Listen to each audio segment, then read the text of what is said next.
is Alan Sondheim, who is giving us a testimony slash textimony, quick and dirty dialogic possibilities across the board. So, Alan, I'm going to turn it over to you. Okay. Hello, everybody. This is a very weird period for me, and I have to say that because while we're on today, my brother is being he's got assisted suicide because he's very ill, and I got a call last night, and that connects in a way with the idea for me of emergency, obviously. And what I'm interested in is the idea of emergency. So I'm going to share a screen as much as I can. Let me see. Okay. The more you enlarge this, the better. This is pre-recorded, and it goes for a half hour. So it's longer than the time I have. So in the chat, well, I'll have to do the chat afterwards, but where's it? I'll do the chat afterwards. In the chat, I'll put the URL of the full thing, which is up on, excuse me, which is up online. So hopefully I can get this to run.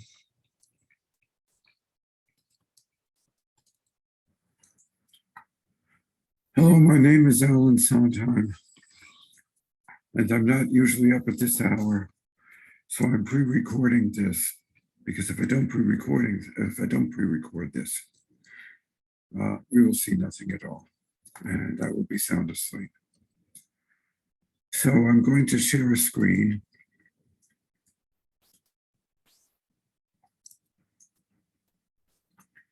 And I will do everything with this share screen going one way or another, and we'll see how it goes. What I'm going to talk about are some of the failures, I think, built into electronic literature in relationship to a division I make between testimony and textimony.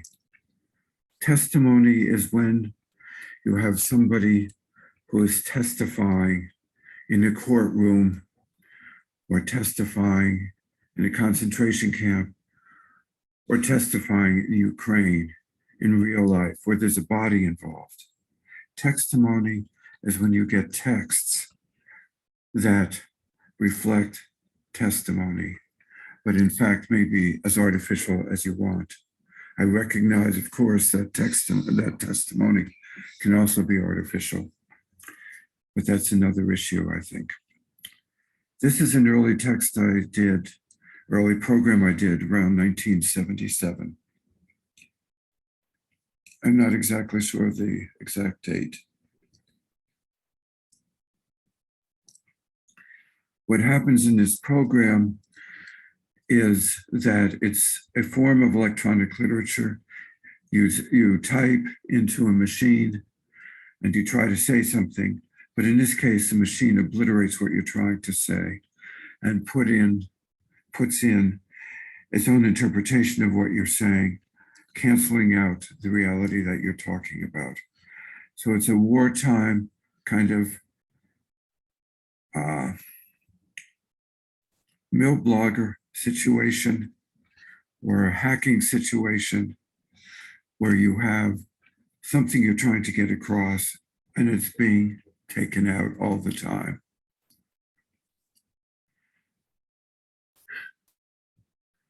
I couldn't sleep. I heard a noise from that direction.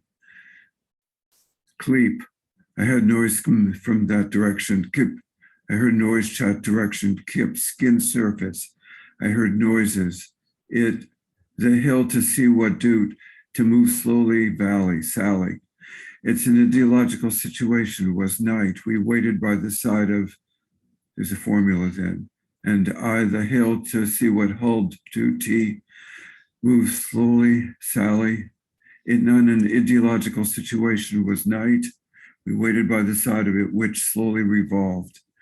Beyond that, post-its of a sort. I slowly revolved. Beyond that, post-its of a sort. They were moving lights. Nothing could be discerned. tear moving lights. Nothing yield be discerned to moving lights, nothing be discerned, to being light, nothing discerned, as it slowly moved about 100 meters. Okay, this goes on, and it's a text which is designed deliberately to interfere with what you're trying to say. It's a text which is an early form of elit. You're speaking, you're trying to get out a message, and this was a real message about something related to war. Trying to get this message out, and while I'm trying to get this message out, there's interference on all levels.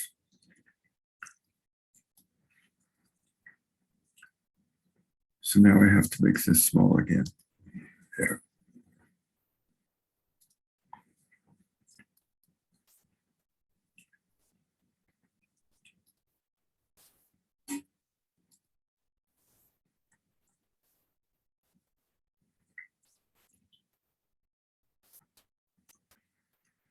Okay, so what I want to talk about is a written text here in part, which I'll read a little of and then show examples. I think it might be fair to say that electronic literature, elit, has an air of the administrative about it. While choices are open and theoretically enormous, based on branchings and loops and information from the outside, they're still written in. Adding AI to the mix, it's still a mix that it will be. Information is created and gathered. What I'm saying, in other words, is that with e-literature, you are within a world of choice. You are within a place where choice is primary, but it's still choice. It's an administrative situation, even if it's going out to artificial intelligence programming, which I'll talk about in a minute. It's still choice within a framework. When you have testimony in real life, when you think about the Ukraine war, there's new information coming in all the time, but more than new information coming in. It's bunker information. It's the real world. It's something where you do not have total control over, and you don't know what's going to happen next, what's going on. I started working with this originally in Second Life. When I first got into Second Life, I was busy building architecture, like a lot of people, and having performances. But what I've done for the past several years is worked within a very limited area in Second Life, worked within what I call a platform, a performance platform. So I will bring up this performance platform.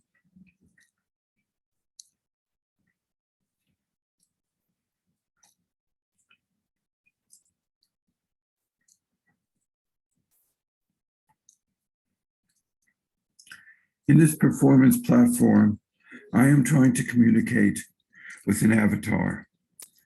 The avatar is communicating with an Alice bot, a bot elsewhere that's feeding it. I'm talking to the avatar is talking to the bot is responding to me through the avatar. It's within a platform, a performance space. But what's going on here is something else, because I keep trying to bring the information back to dealing with war. Eventually, something happens, an anomaly, something I did not foresee, something that the avatar generally does not do. So what this is then looks like this. Alan, we begin now the discussion of war. Hello. By we do you mean you and me?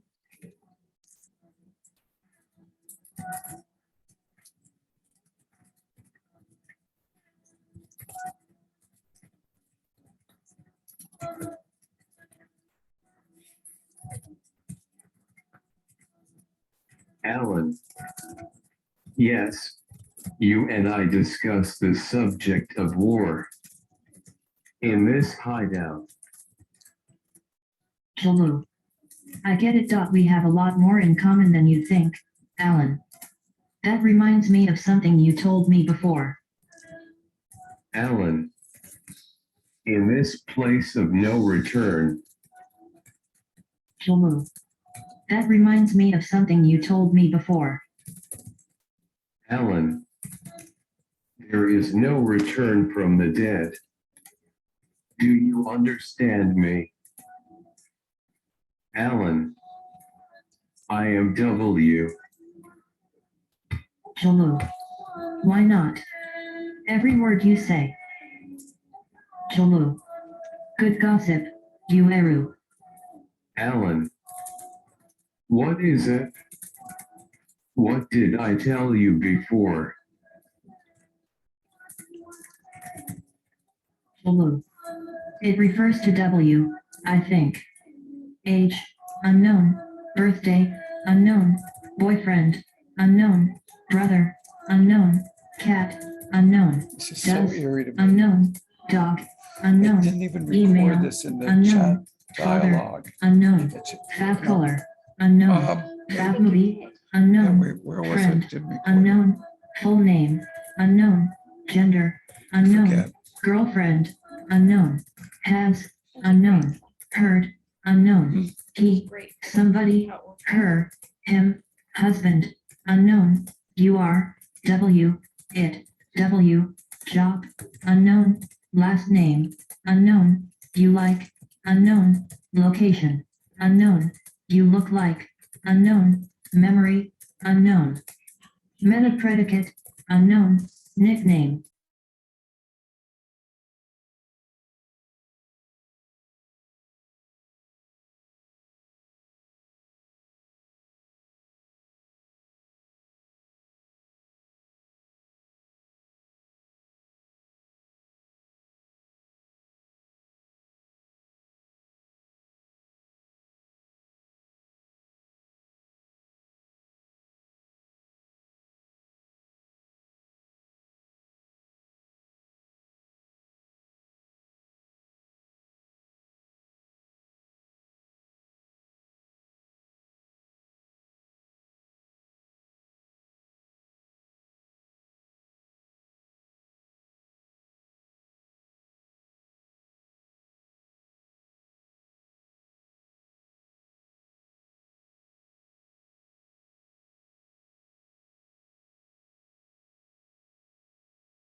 Hey, Ellen, we can't hear the sound. There, although it's not pre-scripted. The fact that things are pre-scripted, I think, is a problem for me. I write, in the real world I talk, which isn't quite administrative. I say what I want, and what may be said to me is equally open. The subject of a conversation in the real world is a form of locutionary literature. It's open on one hand, but exists within a skein of agreements. We're talking about this or that. Let's talk about this, and so forth. I don't want to talk about that. Oi, I definitely don't want to talk about that. Oi. I want to move elsewhere by working with several tools. So some of the tools that I've been working with, I'm going to show you and try to make sense of this, possibly.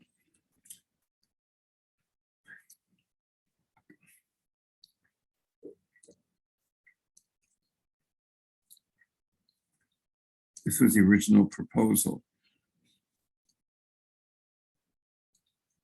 So here, for example, there's verbal transmission with errors. Gas leak. This is a document of a gas leak that occurred in our city, but I'm thinking of it in terms of something else. I'm thinking of it in terms of a contamination that would occur elsewhere in another part of the world. But the world in that part of the world, the gas would be poison gas. The target would be underground. And then some of this is the grid of our bodies. It's the virus and the bacteria within our bodies. This is occurring within and without us. It's the grid of our bodies. It's the grid of our bodies. It's not the grid of our bodies. It's the grit of our bodies. When I talk to you, you don't have to listen. But when I talk to you, I do have to listen. I do have to listen. I do have to listen to myself. I do have to fear what will happen if an atomic bomb is launched anywhere in the world and we're getting closer to that period, or any sort of nuclear weapons. So I'm trying to tell a story that's true. Okay, this goes on.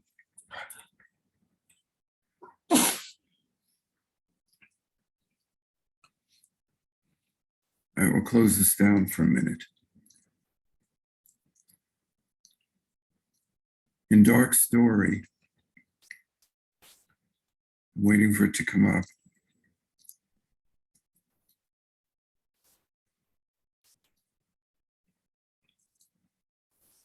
National Conference in the chat input. Julu. University and an integral part. Far Julu. darkest doing it for time in the history Chat input. of the world. Julu. Totally lost here. What are you saying? Is it necessary?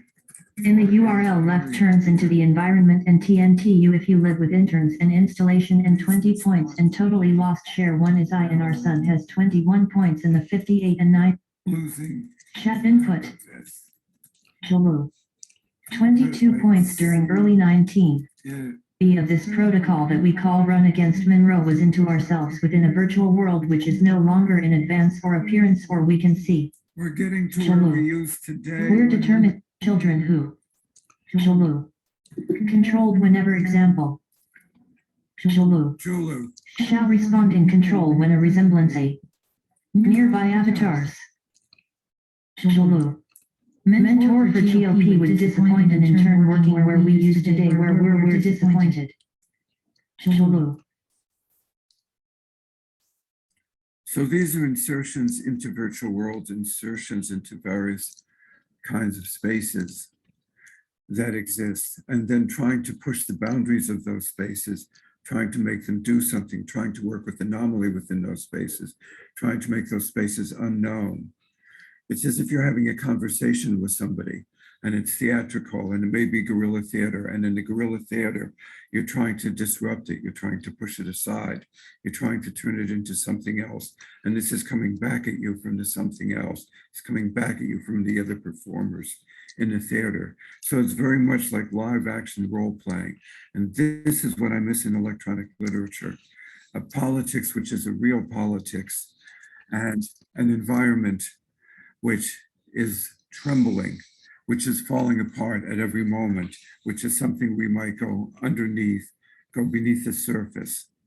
This is what I'm talking about here. So just to continue with this.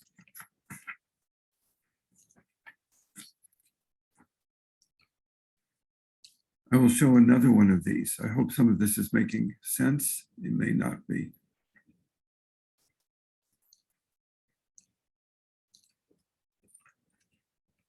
It takes a moment for this to come up.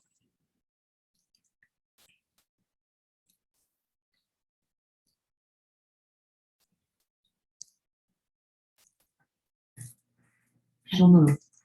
The rear of the now.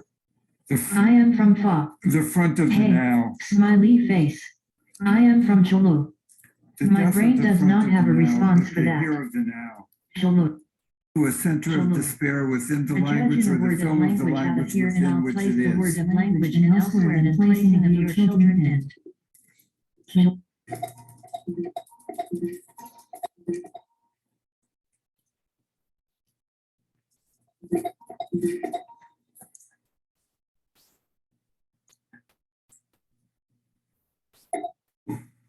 Tool. 134 switch to desktop. Tool. Equipment into. Tool. 11.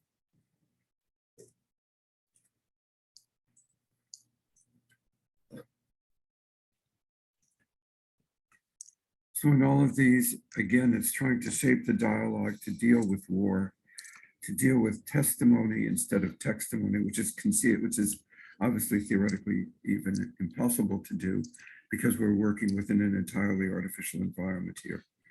I keep thinking about ordinary conversation and relevance theory and how ordinary conversation can bring politics into play, can bring terror into play. I keep thinking about Ukraine, where the conversations would be doubled or tripled, everyday conversation, trying to keep things normal, talking as if things are normal, but on the other hand, a recognition that things aren't, and how this plays out in real life. One of these texts that I did, I'm not sure which one, it might be Dark Story, might be Testament, I just have to check. It's Testament.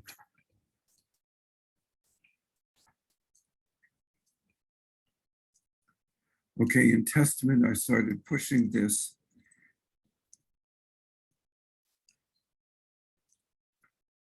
It's the wrong one.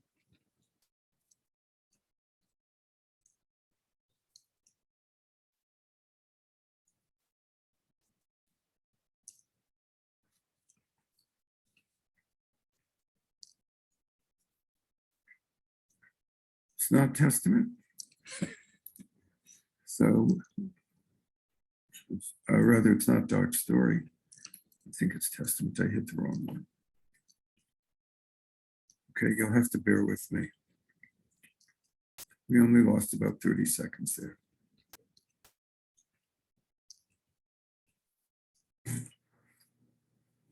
To testify, to bear witness, something unbearable. To flee, not to arrive, not to leave, not to be able to leave, to remain, to be forced to remain, to be held as a baby's held, to be held accountable, to be unaccountable, to be of no account, to be of no account at all.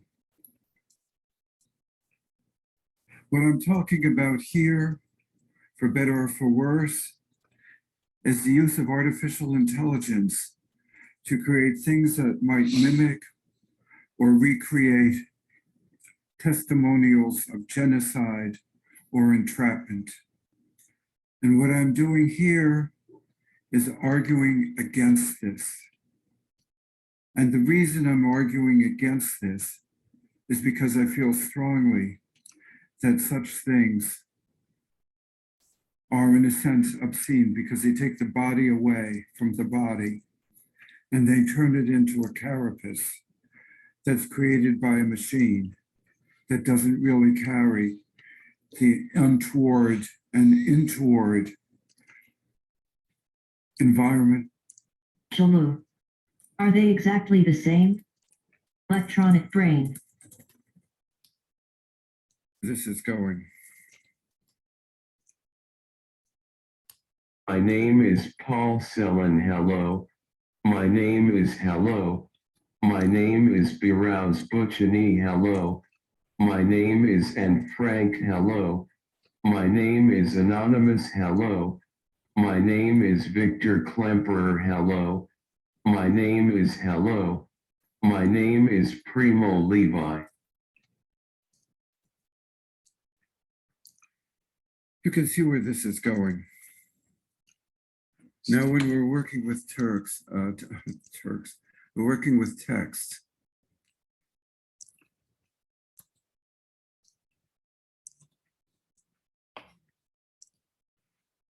Okay, can you hear me? Yeah, Yes. there's a Good. few errors in that. I did that because I don't sleep very much.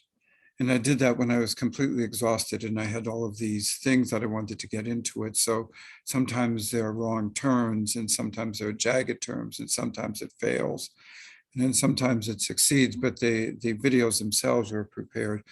There, the video, I don't know if I still have the URL marked here, but the video is, We put it in the chat and I can put it in yeah, again. that's what I'm trying to see if I can. It's all right. Oh. We've already got it, Alan. We Don't worry got about it. Oh, you We're got good. it? Yep, Yeah, and we put it in the chat. Oh, yep, and I just put it in again. We're good. God bless you, somebody. Okay,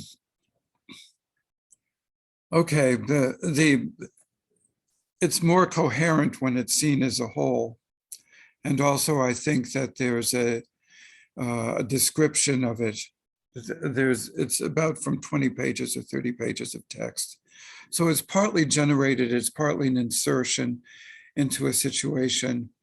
A lot of this is coming out of my sort of obsession with genocide and war and injury. And Johannes Berenger at one point and Sandy Baldwin at another, we ran special listserv topics on unbearable pain and on war and devastation, that sort of thing. I've from a listserv out of Cornell, so there were the topics where we actually had real people testifying and trying to deal with the inconceivable. And I'm partly influenced by who was a guy who was a theater director, Eric Gann at Brown University, who took his students every summer at one point. He's not there anymore, but he took his students every summer to Rwanda to hear testimony of people of the massacres. And I'm old enough that when I was in Europe at different times, I heard testimonies of Holocaust survivors. And I've never been able to get that out of my system. I think the world is incredibly fragile and it's very easy to devolve into that, as Ukraine shows. So I was trying to see what kind of literatures might work and what kind of literatures might not work in that. So thank you. Thank you very much, Alan. And also thank you for being here on a day in which you're having such immense personal difficulty. So our thoughts are with you and your family. Thank you. Grand. All right. Are there any questions we have a couple of minutes. Are there any questions or comments that anyone would like to contribute before we move into our teaching session? I think just to reiterate with Lyle, Alan, it's so good to have you here, and we hope that you consider us your family as well. And hugs to you at this time. Oh God, yes, of course. Thank you. Absolutely. All right. Fab. I'm going to stop recording this session.